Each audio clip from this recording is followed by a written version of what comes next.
అందరికీ నమస్కారం. నేను మీ శాంతి హనుమాన్. అమ్మ కుకింగ్కి స్వాగతం. ఎవరైనా మా ఛానల్ ఫస్ట్ టైం చూస్తున్నట్లయితే సబ్స్క్రైబ్ చేసుకోండి. మా వీడియోస్ మీకు నచ్చితే లైక్ చేయండి, షేర్ కూడా చేయండి.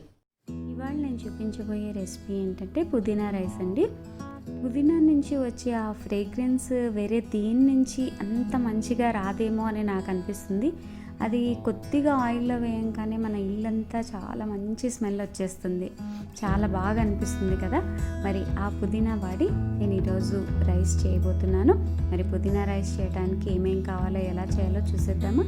200 grams కుక్ చేసి పెట్టుకున్న రైస్ అనేది 1 tomato, 1 onion, 1 bunch mint leaves, 2 inch ginger, 4 to 5 cloves garlic, 1 teaspoon garam masala, 4 green chilies, 1 tablespoon ghee, half tablespoon oil, 1 teaspoon salt. ఇప్పుడు చేసేద్దాం. టమాటోస్ మిక్సీకి వేసి టమాటో ప్యూరీ రెడీ చేసుకోవాలండి.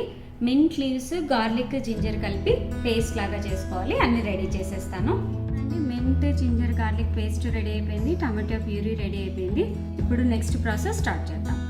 ఇలాంటిది ఒక ప్యాన్ పెట్టి 1 tablespoon ఘీ, హాఫ్ టేబుల్ స్పూన్ ఆయిల్ వేయండి. ఇప్పుడు ఆనియన్స్ వేయండి.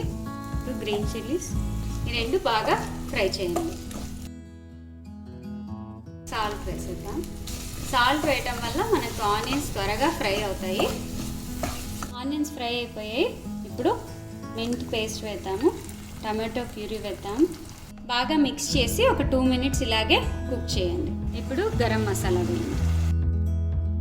ఇప్పుడు ఇందులో మనము కుక్ చేసి పెట్టుకున్న రైస్ ఉంది కదా, వేసేయండి. ఇప్పుడు బాగా మిక్స్ చేసి ఇంకొక 2 minutes కుక్ చేయండి ఇలాగా. ఇప్పుడు కొద్దిగా టేస్ట్ చూసి సాల్ట్ ఏమైనా పడుతుందంటే వేసుకోండి, లేకపోతే సర్వింగ్ బౌల్లోకి తీసేసుకోండి. చూడండి, పుదీనా రైస్ చాలా ఈజీగా టేస్టీగా రెడీ అయిపోయింది.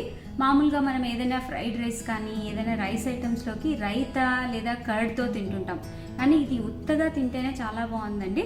అందుకే మీరు లంచ్ బాక్స్కి పంపించాలంటే కూడా రైతా పంపిస్తే పాడైపోతుందేమో అనుకోవాల్సిన టెన్షన్ అవసరం లేదు. ఇది చాలా బాగుంటుంది లంచ్ బాక్స్కి. మీరు డెఫినెట్గా ట్రై చేయండి.